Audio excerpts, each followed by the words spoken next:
Welcome back, everybody. We are joined by Rocket's jungler, Max Lore, to break down OG versus Unicorns of Love.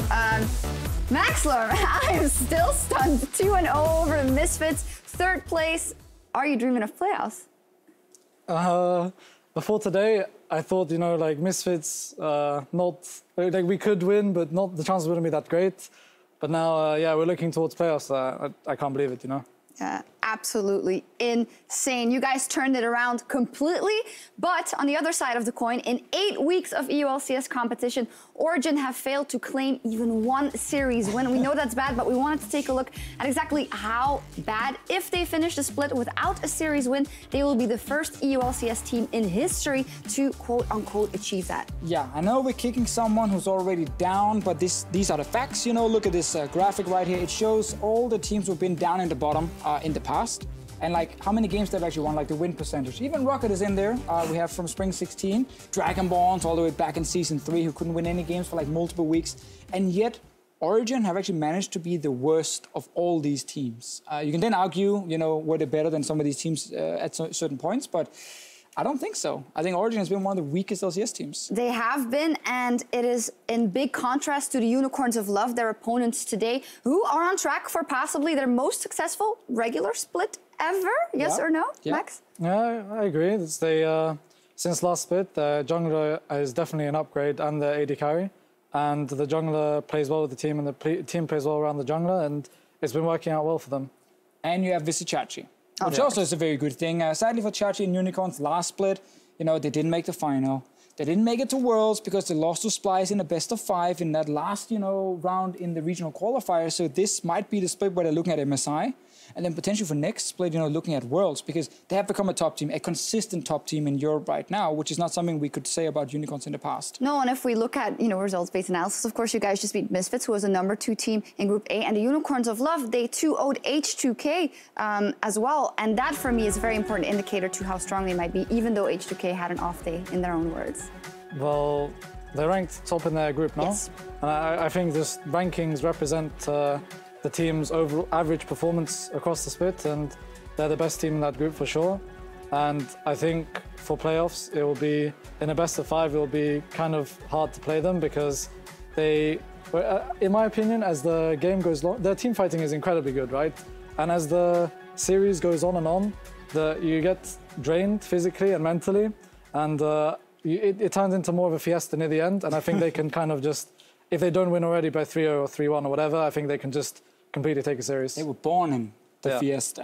That's the style they can definitely play. Yeah, last splits around, we'd be like, oh, wow, you know, they might be not that good now, but they are really good in best of series or best of 5s, rather. And now we're like, well, they are already peaking, and we know that they're good in best of 5, so that's scary for the other playoff teams. Oh yeah, I mean, that's why I'm so excited, you know, when you look at these playoffs right here, because you have teams like Splice who's come back into form, H2K Unicorns, Rocket maybe even getting it, you know, I think we have a lot of teams who will be very competitive in it, and while Unicorns will be a very strong contender, I'm not going to just give them the final straight away, because I think there's a lot of teams who can fight against them. Definitely so. Well, what happens when some explosive Unicorns meet a down in the dumps Origen? We are about to find out as we send it over to our casters for Game 1.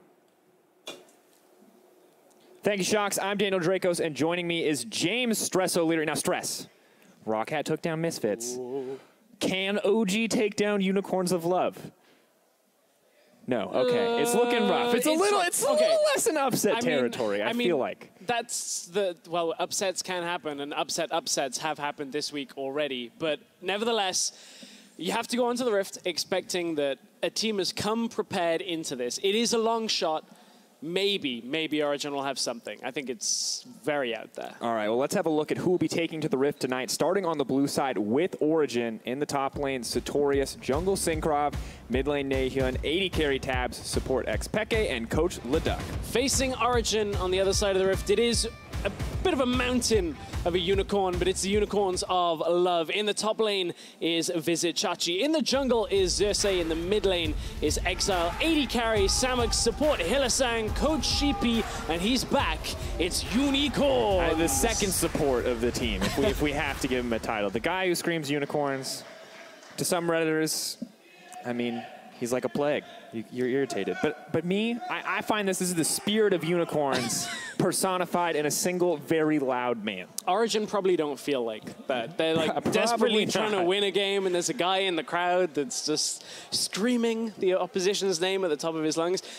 Right, so as we go into this, we have to look at this and say, okay, it's top versus bottom of the table, right? And it's not unfeasible, but Origen have to get a lead somewhere. We've been talking a lot, thinking where's that area? Maybe through Synchron in the early game would be the point we need to look at for Origen, and that has to happen in the draft. Yeah, and to be fair, we're not saying that they have the stronger players in the early game. We're simply saying that if there's anywhere where you can attack the Unicorns of Love, it is in that early game.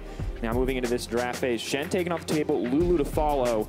We're going to have to see how Unicorns of Love draft here because they made some pretty questionable decisions against H2K in their game too. And now it did work out, but a lot of these picks, a little bit unfortunate. Yeah, they've been drafting for the later game quite a lot recently. A lot of Ezreal. We've seen the Victor coming out as well. So if Unicorns go the same way, that is the potential route in for Origen.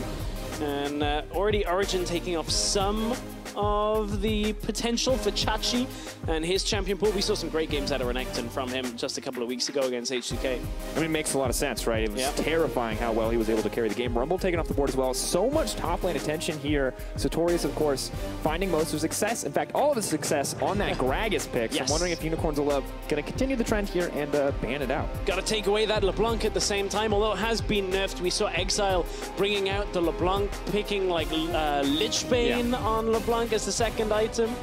Exile makes a lot of things work that other people don't necessarily think so, but it works for him. I love the unicorns, right? Sometimes like I feel like we put them into the mad scientist label a little too eagerly. Sometimes they are just playing very good, strong things in the meta, but sometimes they bring that label upon themselves. And busting out LeBlanc, that is a perfect example of it.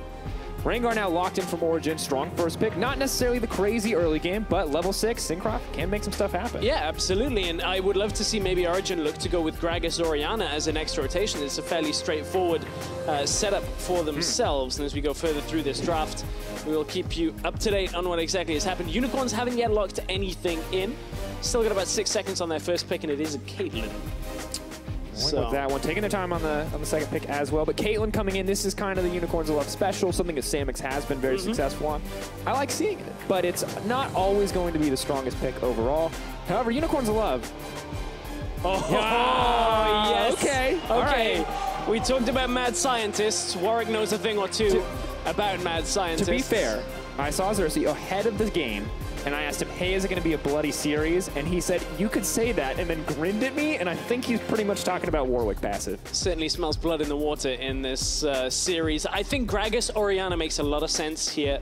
Out of Origen, it's a safe mid laner, it's a safe top laner, and combos very well with the Rengar. You've got so much engage potential that Origen would be having the basis of a good teamfight comp. The only thing they would miss out on is an AD carry matchup into this Caitlyn. But Caitlyn dominates the laning phase anyway, so maybe you just sacrifice that and get stronger side lanes. And so far the pool is wide open. We've seen a ton of diversity in AD carries, so can you really ban everything out? But for now, OG are picking up the Karma. Maybe we can expect that to go into the hands of Xpeke. He has found a win on that champion, but we've recently seen it pivoted to the mid lane as well from PoE. Yeah, at this point, wanting to neutralize the Karma potential alongside Caitlyn, with Lulu banned out, Karma is one of the other pushing bot laners that is focused more about getting the tower down rather than just harassing down like the Namis the pair with Caitlyn does. Interested to see, now obviously Nautilus can be a flex here. I'm expecting that to go top for Vizicachi into the Gragas. It's a fine matchup. Gragas does have a fair amount of push to push back that Titan of the Depths. Not always the fighter-on-fighter matchup, the Gnar versus Renekton. Sometimes we got to go back to the tank v tank. Admittedly, two pretty interesting tanks, but could supposedly also go to the support position. So definitely flex picks to a certain degree on both sides. Now, we haven't talked much about this Warwick pick. I've also got to change my Warwick pronunciation, being British. I got to change it up. We saw Unicorns do this with the Katarina first, and it's based upon the fact that you get the first kill in a fight, you get the reset, and you clean up. So that may be where we see Unicorns put their mid laner if they get a good matchup for it as their last pick. So much disruption, though, already on the Origen lineup with that Gragas. Can Katarina be successful? Now, Vladimir's been taken off the board. One of those champions very quickly rising in popularity. Ashe on the opposite side to take away from Tab, so no reliable initiation there, but interesting pick and ban phase. A lot of, I feel like, targeted bans at specific individuals of each team. Syndra now taken off the board as well. Don't want to give them the opportunity to one-shot a Caitlyn. Yeah, definitely don't want that happening. Looking at Origen, where they want to go here, if they ban out support maybe as another last pick. Yeah, there's Malzahar goes off. So Hylissang now, probably Tom Kench if it's available. Always have to double check, because normally finds itself banned out against the Unicorns. We don't want to pull the Deficio last series where something is clearly banned. You're like, I don't get why they're not picking it. Why wouldn't they pick? Oh, it's banned. All right. Well, Samic's taking his time. We will find out shortly where the Nautilus is going to go, if it is going to be that flex pick. And it looks like it's not. You called the top lane, it is the top lane, but now we get to see the Hylissang special, the Thresh coming in. I remember the old days of Hylissang Stress. I remember the Morgana. I remember the Thresh. These are the playmaking champions I like to see. Yeah, Hylissang made his name early on when the Unicorns joined on. These champions that were good at picking single targets and then kind of roaming and punishing like that. So looking forward to seeing Hylissang on this Thresh. If this Ezreal gets locked in, which it does, you're never really going to kill Ezreal Karma. So a very difficult setup. Well, we've got the Peke fans in the audience out in force. He's going to get the Karma. We now see the Orianna in the mid lane. Ooh, yes. This is a spicy game. I love it when teams pick crazy aggressive stuff. We've got a Talon, we've got a Thresh. There's 2 hooks on the same team. That feels almost impossible in League of Legends, but there it is. And while Unicorns love, they got a lot of ways to start fights. OG have a lot of ways to say, nope, we are not interested. Gragas shuts that down. You're not chasing down a Karma. And this is 2 very interesting drafts. The only issue we have is, like, we were talking a lot about early game, how Origen would do in the early game. Well, they've drafted Orianna Ezreal. Generally not an early game setup, and you're up against a Warwick, a Talon, and a Thresh, and a TPing in Nautilus. Like, if ever this Ezreal Karma ends up out of position in bot lane, you get TP'd on, you get double hooked, everything comes through and you end up dying. So they have to be careful of this Talon snowball. Yeah, well, they have 2 very interesting comps, but at least Ezreal and Karma, they got a little bit of push priority. Maybe very vulnerable to those hooks, as you said, if they ever are able to connect. But for now, 2 very different compositions. We said early game, we said OG, we want to see you snowball. OG have a different approach. OG, very different strategy coming in. And while their team comp feels like something we see in the meta pretty standardly, Unicorns of Love continue to mix things up. And if you're a fan of mixing things up, hashtag UOL win at LO Esports, or if you are a diehard ex-Peke fan, Origen fan, or otherwise, hashtag OG win is where you want to put your vote. We'll check on those later in the game. We'll see where the loyalties lie. I think a lot of people on this one are just looking at Unicorns and being like, yes, this is the Unicorns we want to see. It only takes them being at the top of the group and facing an undefeated, an unwinning team at the bottom of the table for them to start bringing things out that are a little bit funky again. But Unicorns, they're showing us a little bit more of that crazy play style we like to say from them. Well, we're excited. The audience is excited, and that means it's time to get into game 1. Origen versus the Unicorns of Love. Sounds like the Love Hertz crew is out in force as well.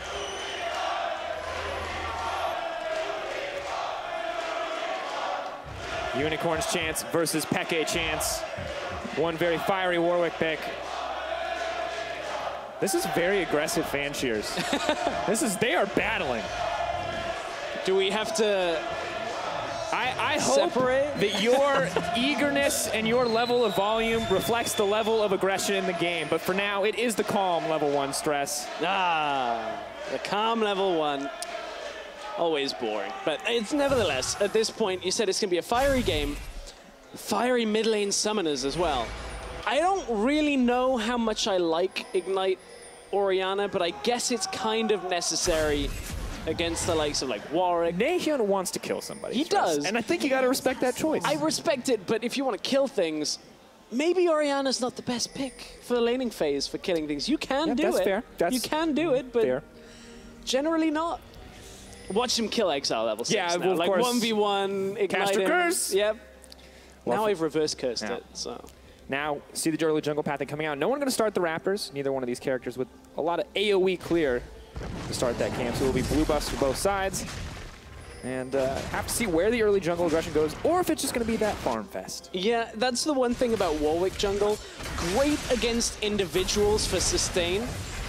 Terrible against lots of camps, because his actual early clear sucks. So at least on the first few camps, nice to get a lot of help. And you see that's why Xerxes helping on, or starting on that blue buff. That's the second flay that Hylissang has just walked up and used on Peke and Tabs, and he's caught both of them and harassed them on the back end. Like, Hylissang is fearless in this early game. Yeah, Peke not using that Mantra Q, maybe trying to hold on to it, but definitely risky. He is going to throw it onto the creep plate, maybe just hoping to get the push out here. Trying to hit that level 2, get it faster than Unicorns, but you can see Hylissang just moves forward, dodges the skill shot, and nothing really can happen for Origen to hit level 2 first. Now you know Hylissang's got that hook. If Origen don't respect this, one of them's going to die very early on. Oh, and they are respecting it, but they're already zoned off creeps. Samix and Hylissang are taking absolute control of this lane and just trying to shut down any early farm coming in for Tabs, even going so far as to stand in front of the minions so he can't throw out a Mystic shot and connect. Yeah, and that's a lot of the thing about Ezreal and why he's normally a safe lane is you just sit behind the minions just like Caitlyn does, and it means Thresh can't hook you. However, if the Caitlyn Thresh have already hooked onto the trap. That's a lot of damage. Oh, you gotta feel for Peke. That's just, these guys have practiced that combo so much. Unicorns of Love have said it. They love the synergies, and it's just so tough to deal with. I love the synergy flayed back onto the trap. Mid lane though, Zisse. No, Jaws of the Beast, Fear in, nice flash, Nahun. Backing off, good patience from Nahun, but Exile goes in, Ignite, First Blood. Oh, the patience on both sides. The Ignite fight mid lane already goes in favor of Exile. It's only level 3 for both of them. Flashes under the tower into range after the setup from Xerxes, and Unicorn's first team on the board. And look, things are going so well for Satorius on the top side of the map. He's got that CS advantage, but everything else is falling apart for OG, and this is not at all what we wanted to see from them in the early game. So this is the setup mid. You can see Talon already having the 2 procs down. Exile comes in, gets more damage down. Ignite comes on. Nahun ignites, hoping Exile's going to take a second tower shot. It would have been enough to kill him if he had, but Exile flashes back out. Nothing really Nahun could do there, and Unicorn's off to a good start. Hashtag calculated, I suppose. But we brought up this graph, and the reason we want to talk about this is why we saw the opportunity for OG to win in the early game. You see, Unicorns of Love, they fluctuate a lot in that early game. But man, you come 20-minute mark, that spike is huge. That spike is massive, and you cannot afford to fight against Unicorns of Love when they can find leads like that as you approach the mid game. And that's why we wanted to see the early game, but Stress now, it feels like it's all mid to late game in the side of OG. Yeah, you have to feel that if it goes 70 minutes, like Origen rock at, maybe that's the time that Origen will have this far superior composition. At that point, Caitlyn will have some damage, but for Unicorns, they get so good past that 20-minute mark because that's when Vizicachi seems to take over a little bit more on the playmaking, the teleporting in, looking for fights. He's tanky enough on most of his picks that he can have that major influence in team fights, and it seems to really steady the Unicorns. Their target selection is very good, and they end up winning fights that a lot of teams generally wouldn't if you were given the same opportunity. Such fantastic proficiency in team fighting, as you mentioned, and Unicorns of Love bot lane continues to pressure out. Now, we haven't seen the TPs come in for either top laner. They seem, content to battle it out. But when those start to come in, Hylissang is kind of the man we expect a lot from, but Satorius is one of the few members with a little bit of a laning lead here. I feel like the pressure is on him, especially on a Gragas pick. And this is a pick for Satorius that we have seen out of him for almost a year now. In Challenger, very strong pick. He can dictate fights. He's able to lane very effectively. He was playing it before a lot of people were playing it just generally around the world. And when he was doing it in Challenger, we were thinking, well, it works for him in Challenger, but is it good enough for the LCS stage? Generally, I think it's been the one pick you can say actually it has been for Satorius and has been a bit of a shining light in Origen's better performances. It's hard to say anything like wins because they haven't put them up on the board, but certainly Satorius has been improving throughout the split. It just hasn't been enough to keep Origen afloat. Well, and right now for Origen, of course, it's not about keeping afloat. It's about taking down those teams in the promotion tournament. It's about improving as much as possible. And so far, definitely rough in the early game, but is it enough to take down the likes of Misfits Academy, to take down either PSG or Fnatic Academy, depending on who can make it through? I think that's a really rough question because Misfits Academy just came last week to the CS playoffs with a completely different spirit. Everybody thought it was going to be Schalke coming through that would easily get their way into the LCS. And that tells me the competition is a lot higher in that promotion tournament than we were actually anticipating. If the top team in Challenger, undefeated, couldn't even make it there past the playoffs. So Origen have got a lot to work on over the next couple of weeks. Yeah, that level of unpredictability. I feel like every time we go to Challenger playoffs, you never know who's going to come out on top. It's just always so unpredictable. Always. Millennium, multiple times. Like. But I mean, for OG, they have to nail this down. They have to find some degree of consistency, and up against Unicorns of Love is a great place to start. But for now, no major leads going to either side, just the first blood, just some CS. Now, with the flash down on Exile, can you get the ball on Synchro with the ultimates, pair them together and get that kill in mid lane? It's what Rengar Orianna generally are good for, but look at the vision control that has been set up from the Unicorns of Love around mid lane. Control wards. I mean, Synchro already killed one, but there's 2 wards now alongside. Rengar is never getting into this lane effectively to kill Exile, and Exile's flash is going to be up before long. It's so rough because that ward is about to die. If he comes 30 seconds later, if there's a way to adjust the path, maybe he has an opportunity. But ooh, Syncroft and Xpeke kind of reading the play there from Hylissang. Not in a good spot to punish, but in the right spot to clear out the vision. But it is buying more time for this flash to be available. They now know that Synchro and Xpeke are around mid, so Exile's not going to play aggressive in this lane. He's just going to wait for it to push towards him a little longer. However, is it bot lane that this first play comes in? Hylissang is alone. Syncroft goes forward. There's a trap down. They're not going to pursue it. Not sure where the Warwick is, maybe, but OG stepping off the gas. Not wanting to risk giving up anything else here. We're going to find where this Warwick will end up soon. The ult is available. We're going to see him jump onto somebody. Interested to see, we haven't seen Warwick here in Europe since like week 3, the week after release. We saw Jankos play it once. Yeah. We've seen Cersei, of course, we've seen Cersei play it, of course. It was banned against Trick in G2 a couple of times. And a lot of junglers had different builds on Warwick. It was like the Tiamat into Triforce, some junglers were going, some were going Warrior Enchant first, and I was kind of wondering where it would settle, and then we just saw Warwick completely fall off. So I'm excited to see him back. It's fun seeing him jump halfway across Summoner's Rift, lock someone down. It is very exciting, but I feel like he's one of those champions that it's more bark than bite, right? You see that blood set indicator over your head. The first week you play against, you're like, this is terrible. He could run in and kill me at any moment. And then you look at his kit and you go, but he doesn't do any damage. So he probably can't run in and kill me at any moment. And maybe we're going to see something here that's the new Warwick. We're going to see how this pick advances, what the thought process is for Cersei here. But for now, it looks pretty standard to what we see in solo queue. Honestly, I think it's Cersei playing it to be annoying to Origen. Because if you played up against it, the howl that comes up every time you drop low, and then you get the music and the thing on the screen that starts going. Like, he's just wanting Origen to be as uncomfortable as possible in this game. I mean, it is a pick that does that, right? Unpredictability, pathing, can zoom in from anywhere. It's like a mini Rengar. You know, no but from stealth. Like 5,000 range away. Yes.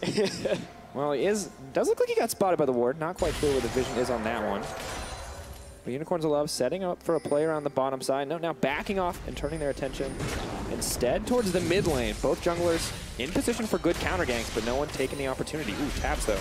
Taking a bad trade there. Samic's locked up. Is going to take the lantern now. And you can see Unicorns had already backed away from that play, not wanting to waste any time bot side when they could establish vision. So Cersei goes back up into the jungle, puts down a control ward. Exile puts him down as well. Hylissang wants to go on this. Ooh.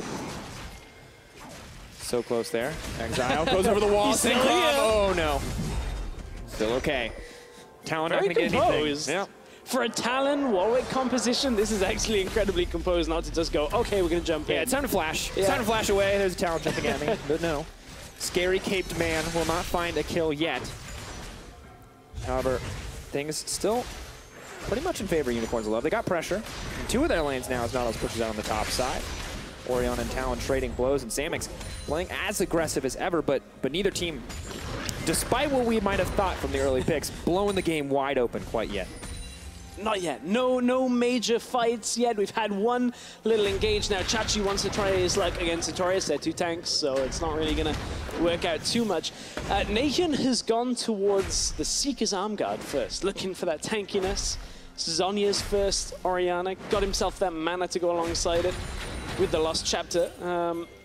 I feel like Nathan's got a pick that isn't really going to be able to compete with Exile in the lane, isn't going to be able to compete with Exile with roaming because Orianna's not particularly good at that. And with Ignite alongside it, you can't match with like a TP, you can't survive more with a barrier. this Ignite is like literally to try and just pick up kills and stop some of the healing that Warwick has. And I feel like if he had that heal in lane, he may have survived the first gank. But maybe, yeah. Hasn't worked out for him so far. However, he is in a good spot now with that Seekers, as you mentioned, with that Lost Chapter to just sit, to wait, to soak up farm, and just to keep the game going. But yeah, there might not be any explosive kills, but Sam's just continuing one auto attack at a time to chip down this bottom turret. He's looking to open up the map for his team. Samex was anticipating Tabs actually to go passive and just cut the wave with that True Shot Barrage. Exile jumps in mid. Oh, locked up, stealthed up. Gonna walk away, but Syncroft can still see him. Will he get the jump off? Now, this is where it's really annoying, because you're going to burn like flashes and blast plants. Oh, blast cone. He's going to jump back over. He's going to jump back over. Oh, He's going to do it. Vizichachi's here. Syncroft does get the snare up. Exile takes down one before he drops, but it's a one-for-one trade. Unicorns Love, they're going to get the bot lane tower in the meantime because Xerxes is there to back him up. Yeah, Xerxes actually ulted. I didn't see whether he caught Tabs or Peke, but Unicorns take the tower. They lose Exile on top side, but they got the kill on Syncroft to even it up. Trying to catch that Talon, bringing 3 members of Origin over is everything that it took, and Unicorns take the first objective of the game. And Unicorns, you can see there on the screen, 46% of the time they get the first turret. Their early game, not always the cleanest, but they're still keeping it cleaner than Origin. And for First Blood, this metric where they're so close, OG still not able to find it in this game, but they are able to get a kill back. And the goal difference, though, despite an almost even trade outside of the tower, is now massively in favor of the Unicorns alive. It's very interesting that Unicorns, being a top-of-the-table team, have such a low percentage on First Blood. Typically, you'd expect if a team is that good to be so far out ahead, especially given the start that Unicorns had, that they didn't get First Blood so often is actually quite surprising, but it's indicative of their playstyle for later. They generally are better in the later team fights. This was the exchange in mid. Eventually, Exile would get caught, but it took him jumping over 2 walls. I guess the third is kind of like that scene in Hot Fuzz, where they just crash over the fence. See, now, look, he's making it look good. That's all right, Exile versus the fence. Oh, no. To be fair, I don't even think he gets a chance to jump. It's not quite like the scene from Hot Fuzz. Oh, hook connection to Syncroft, though. That's bad. Fear goes in. Syncroft set to fall now, and Peke is just going to be next. Unicorns alive. They grab the double. It's all gone wrong. No, he missed! That's bad for OG Nahyun. Not going to get anything back. Triple kill for Exile. Satorius is going to grab one in the end, however. Unicorns will get top tower from it. Yes, there is, again, a kill going over to Origin, but again, everything is all about the Unicorns. And these fights aren't even composed. They're not clean from the Unicorns. This isn't like taking 100% fights. Unicorns are just going, well, we know we're going to come out ahead from this because of how likely we are to get the kills. Let's go for the play. Tabs. Oh, where's the fear? Jaws of the Beast coming out. No, gonna use the infinite duress. Exile's just going to kill him. They're too far ahead. Here comes Chachi as well. What are they doing? Peke, I don't know if you can pick that fight. Looking for the snare. Samex is here. Syncroft just wants to get something. He just wants something, but he can't get it. It's just nothing left. Exile just still on the hunt, still looking for blood. Vizichachi gonna pull back. Exile moving forward to not get hit by the cask, but for Unicorn, this is a bloodbath, Stress. It took a couple minutes to get started, but Unicorns will have absolute control of this game. I thought it connected. Yeah, absolute control for the Unicorns, even pushing on for the inner. They won't get it for now. But Xerxes 006. Alec Trevelyan in the jungle right now for Xerxes. His golden eye is set right on to the Unicorns of Love's objectives. I mean, you can see why the Ignite has come out from Nahyun, because that lifesteal was ridiculous under the tower. It was what we had already kind of mentioned earlier, but you can see why. I guess someone has to take it against the Warwick, right? Yeah. Someone has to mitigate that healing, but I don't know if that's a good enough reason. Well, I mean, at the end of the day, he's got a clear plan. I mean, he wasn't here, though, so it wouldn't have saved Tabs. Nope. So at this point, Xerxes just heals up under the tower. It doesn't really matter. He just runs away. And, I mean, Origin, they feel content here. There's 2 of them against 3. Xerxes low health, so of course the Rengar's going to jump on Warwick and blow him up. Oh, no. Straight away. Yeah, it just feels so bad. Your Satorius, your Syncroft, you're like, I got this kill. This kill belongs to me. This will be mine. I will make this happen. And then you get the heal coming out. You get the Jaws of the Beast to heal as well. You get the Thresh Lantern to dodge the Gragas cask. it's brutal. Can we just highlight that Exile has picked up every kill in this game? He is 7-1 at 16 minutes. That's a strong talent with a Duskblade and a Ghostblade, and probably quite a lot of gold. He's set on about 400 gold, so it's not that much. Chachi trying to get away. Xpeke blocks the hook. Snare coming in.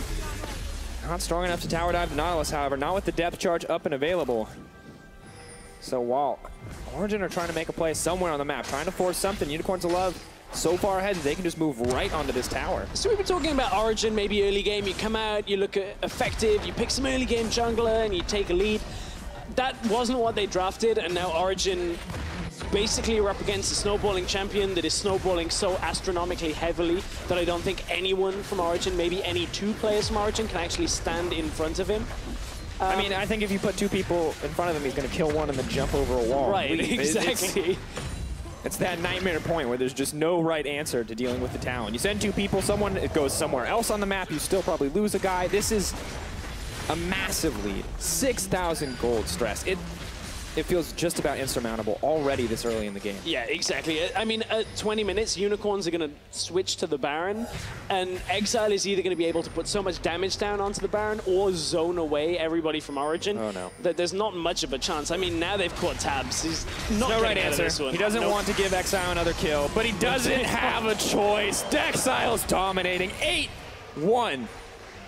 So Exile, for his kills per game, is ranked within the top 5 players worldwide. I think this might push his average up a little more. Yeah, this is a little stat padding right here, and I mean, we've all played against it, folks. We've all played against the Fed Talon. I have no idea how to deal with it, but I'm a terrible League of Legends player, and OG, they're struggling right now, and I just don't know if there's a right answer to dealing with a talent pick when Exile's just never being locked down anywhere on the map. Not this far. Definitely not this far. I mean, maybe 2 or 3 kills, you can easily kind of set up vision and stop hemorrhaging kills where you're out too far. When he's 8-1, he's going to jump walls fast enough, Ghostblade onto you, and just kill you before you can ever get a screen's length away from him. That's the problem is with Flash, with his mobility, his ultimate, he'll get on you just like this. He's running forward. Where's the hook going to go? Connects on the Syncroft. Out comes the depth charge. Up goes the cat. Down goes Syncroft. That's just too easy for Unicorns of Love. They have so many tools at their disposal. They are so far ahead. 30 seconds until Baron. Unicorns are just going to have to sweep out all of the vision. And Origen don't really have any way to get closer to the Baron pit. They have 1 blue trinket right now. All of their other wards have generally been placed. Yeah, there's none even on the Sightstone right now without a recall from Peke. So, I mean, I don't necessarily think Unicorns have to take the Baron in 20 minutes, but they certainly can with this setup they've got. They are so unbelievably far ahead. Now, looking ahead, we kind of have to judge how well Unicorns of Love can close this game out, because we can see. We know from the standings that they are the stronger team right now, that they have the stronger teamwork, players, whatever you want to credit to, that they are ahead. But the question is, how cleanly can they do this? Because you're not going to always find leads like this in a game. And if you do, if you're against a team that can find a way back, you can't give them an inch at all. And so let's see, are they going to give OG an inch? Are they going to transition into this and leave open weaknesses or opportunities for OG to come back? It's Unicorns, so they're probably going to look for the clean play, and then they'll have it set up, and something will go wrong, and they'll flashily get their way out of it with the play anyway. But it's like Exile will end up coming around the side and getting like a quadra kill. Well, for now, it is that notoriously slow Warwick Nautilus duo clear. Now, keep in mind, they can't really kill the Warwick, and once Baron gets below 50% health, he will get the attack speed steroid, but it's genius, right? This is Unicorn's genius. Nobody's expecting just Nautilus or Warwick to be doing the Baron. Kaelin's in mid, Talon's in top, and now they come around when it's 3k health and burn it down. That's one way to do it. That is a mix-up. I would never expect that. Very risky in obviously a lot of different circumstances, but not risky here. Now when OG can't really afford to leave their base, can't afford to lay down that vision without knowledge of where Exile is, without knowledge of where the most of the team members are. So Unicorns of Love advanced, almost 10K up, only 21 minutes into the game. They got 3 minutes of this Baron buff, and they may just be able to break the base on the back of this. Yeah, there's not too much that Origen can do. They do have the Orianna for wave clear alongside the Gragas. They are typically good champions for wave clear, but consider now the Baron buff has been applied to the Unicorns, and anybody that stands in front of Exile is going to get dove and won't survive.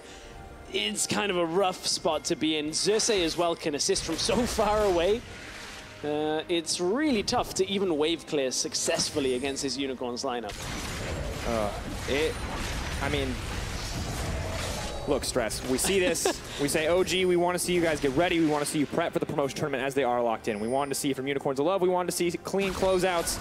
Right now, we're seeing Unicorns of Love dominate. We are seeing what we expected from Unicorns of Love, and for OG, I don't really feel like we're seeing that big learning here. I don't feel like they identified a solid way to win the early game. And despite their efforts to make moves back, it just hasn't worked out for them. Yeah, the problem is Origen have never really been looking for the engage with the Rengar, the Orianna. To be honest, there's not been too much of the game where they could have even looked for that. That's the problem, is this game got out of hand so quickly, so early on, that Origen didn't really have the opportunity to react. And that's why it's looking so dominant now, because you're not killing Chachi. Exile's going to kill all of Origen. There's not really any opportunity without Unicorns making a colossal mistake. This game is basically done unless Origen can turtle for another 30 minutes. I mean, you got a Caitlyn who's matching pace with the Ezreal and has the trap set up, and any one of those you land on, it could be a thresh hook to follow up. This is brutal to watch. Yep. And for Exile, right now, we talked about it. He's bloody. 8-1-0 this game. Currently holds the record for most kills in a game this spring. That was 14 kills as Corki versus Giants. And at the rate he's going, he may just break that record here. We'll see, although I don't know whether there's enough Origen members left after one set of kills to get that far ahead. Peke. Syncroft, got a block for the boss. I respect that strategy. He wants his spot in the promotion tournament. I mean, Origen are locked in already. Just wants to make sure he's there to keep the team in. Probably not the best choice of wording, but Origen right now, they are there. They already... He wants a spot in the LCS, yeah, and he's got a chance to fight for it, Stress. Yeah, he wants to be able to fight for it. There you go. For now, Unicorns of Love, it's the rinse and repeat, folks. We've seen it. It's to set up the Caitlyn traps, auto-attack the tower. Anyone steps on something, you knock them out of the game. But the variation here, ooh, nice cancel on the cast, is that there's a Talon who can't be stopped, slowly split pushing on the top side of the map. And Origen, it's the bleed out. It's the death by 1,000 cuts. Well, it's happening. It's these cuts are coming in fast right now because Unicorns of Love are pushing all the way and Redemption comes through. But this is a team that is so much stronger than the teams Origen will be facing. Here's the attempt at the play. This is the last chance for Origen. Satorius, no cask. Not doing any damage here. OG are too far behind, and Exile's on the back line. Sammy's killed Syncroft. Xpeke's gonna fall. Unicorns of Love. It looks effortless at this stage of the game. 50K to 36.7. It's clean, it's clinical, it's calm, it's collected, it is dominating. This is the Unicorns of Love style. And they're not hesitating to show it here against Origen as they move on to the Nexus, as they set their sights on what could very well be a 2-0, but for now it's gonna be 1-0 up in the favor of the Unicorns of Love. Extremely quick game. Not the fastest of the split. That was the Splice Vitality game from earlier this week. Only 2 minutes longer on this one. Unicorns of Love with the Talon getting so far ahead early on that Origen just could not hang on. And we're going to game 2. It's brutal to watch. Yeah. But I gotta say, shouts to fans in the studio, Unicorns fans still cheering hard, OG fans, or Xpeke fans rather, cheering hard for him as well. So spirits still high. And OG gonna have to keep those spirits high as they come into game 2. You can't afford to fall behind like that again. I don't know if you can afford to let Talon go through either. It just feels so like such a strong pick. That's a weird thing to like hear. I can understand exactly where that comes from, but is it the Talon? Is it the Ignite on the Orianna? Is it I mean, what? There's a lot. Is there any one thing that we can point out here in the early game? Because it's a lot of small mistakes that lead to these giant leads. Right, and that's the thing is that they get the first blood onto Exile and never look back. And Unicorns of Love looked like they were in control from even before that moment, really. And that was like level 3. They were already dominating bot lane, so what if like Xerxes had gone bot instead? Would it have been Samux that was 9-1? Because they were already creating leads on the map. It's so difficult to tell right now when there's such a disparity between the two teams. And the plays are so close in the early game, right? It's the difference between one tower shot to go even on that 1-for-1 trade. But as you get into the late game, suddenly there's a 5K gold lead. It's not as close. It's the difference between maybe 6 more tower shots, maybe 2 more members of your team present in a fight. But you're going to have to see how Unicorns of Love are going to adapt, change their draft, see what OG can do to come back. Let's parkour over to the analyst desk in the meantime. Thank you, Draco. That is not parkour. Wasn't it? No. You don't know that. All right. Anyway, let's talk about this game. Obviously, it was the first place team taking on the last place team, so we had expected it to be a bit stompy.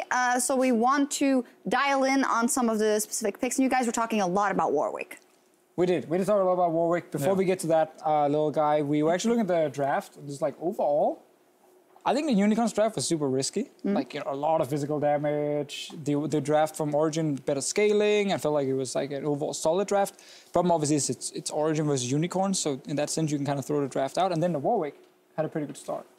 Yeah, he did a pretty good gank mid to kind of relieve pressure as well as forcing the enemy mid flash, getting him chunked, which would be really good for opening up the town to roam or get a free reset and then go back to lane before the enemy mid laner. Nehun did a really good job of flashing to escape it. However, he kind of got a bit confident and then died because Exiler just flashed in and killed him. It was pretty well played by Exiler too. And then at that point, just Talon got snowballing. The Warwick could actually like move around the map and ward because Warwick has trouble actually ganking a lane pre-6. However, if he has pressure, he's really good at just going into the enemy jungle and warding because he can actually 1v1 a lot of junglers. Warwick is a really strong duelist. If you're in a solo queue game and at 16 minutes the enemy Talon is 7-1, what is the plan? Alt F4 straight away. To do what? Just close it, and that's not something you should do, by the way. That's not advice you should give people. No, it's not advice? No. I thought it was what pro players did. No. Oh, and it's Crim, you mean? Maybe that's why I'm not pro anymore. That's where I went wrong. All right, this was the gank you mentioned.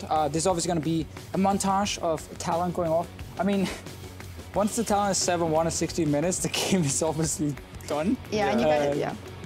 I mean, yeah, just once he gets a few kills in the early game, he can just jump over walls and just kill everyone. And there's really not much counterplay. And you guys were even saying that with the risky draft, even if all these kills didn't happen, just the sheer margin of difference between the level of OG and Unicorns of Love kind of forgives the risky draft. Oh yeah, 100%. Like I think, and I actually said this in the Misfits series against you guys, which then turned out to kind of go wrong for Misfits, but I was like, if you play a lower ranked team and you're basically locked in playoffs, I think it's fine to gamble on certain drafts and kind of challenge your players to show what they can do on stage with this specific one, like with the Talon pick now, with the Warwick. Like, these might not be picks that she'd be 100% confident will be top-tier picks for them in playoffs, but now he's testing them and see how they work. Obviously, Misfits couldn't really execute their comps too well early on, which is one of the reasons you guys also managed to just outplay them completely. Yeah. But I think it's perfectly fine what Unicorns are doing. Perfectly fine, although, you know, every 2-0 win they get, of course, gets them closer to that semifinal buy-in for spot. But let's talk about Origen. Maxor, as being on a team that has turned everything around, what can you kind of do in games like this, or what can you take from games like this that you know, well, we are probably going to lose? Where do you find kind of the means of improvement, or what should you be looking at? I think it really just depends on the team atmosphere. Like, if a few teammates have just given up and they're just like complaining about life and stuff like this, then it's not going to work out well for them. But if they just buckle up and try their best to take as many games as possible, because they might not be in LCS next bit, or during the break between spring and summer, they're not going to be learning as much as they are in LCS. They should just try to take the games and improve as much, because none of them are the best players in the world, so might as well just learn from this experience. But when you guys were 0-7, like Origen were, you know, back when you guys played them, you guys were basically in the same situation where it felt like every game you played, there were not just one mistake, there was like 2 or 3 or 4 or 5 problems that needed to be fixed. Yeah. As a team, how do you deal with that? Like, do you just say, okay, let's take one at a time, or do you just feel like, let's just keep doing what we're doing, at some point it has to click, or... There's so many problems. I think when we were 7, or same with Origen, you just need to be honest with yourselves and find what works with you, what picks, what compositions, or what playstyle, whatever. And you just have to work as a team to execute it as properly as possible. And I think that's how we've made a comeback. And Origen could do the same if they find their playstyle, which they really haven't found, I think. Right, and technically they don't have to do it in any of the LCS games, but they have to do it in the promotion tournament. But when you see someone like Peke there on screen, that realization of like, you know, I was once one of the best and then trying to make it work now, that is where you have to leverage that experience, I guess. For sure. Sadly, he doesn't have any experience as a support, you know, and that's one of the big problems for him. And it's not like he's showing in the game. I mean, there's smiles right there. You know, they're still cheering a little bit, so that's good at least. They obviously know this series is not the one where you make your big grand comeback. Yeah, well, we will see what they're able to do after the break. We will have Game 2 between Origen and the Unicorns of Love. Don't go anywhere.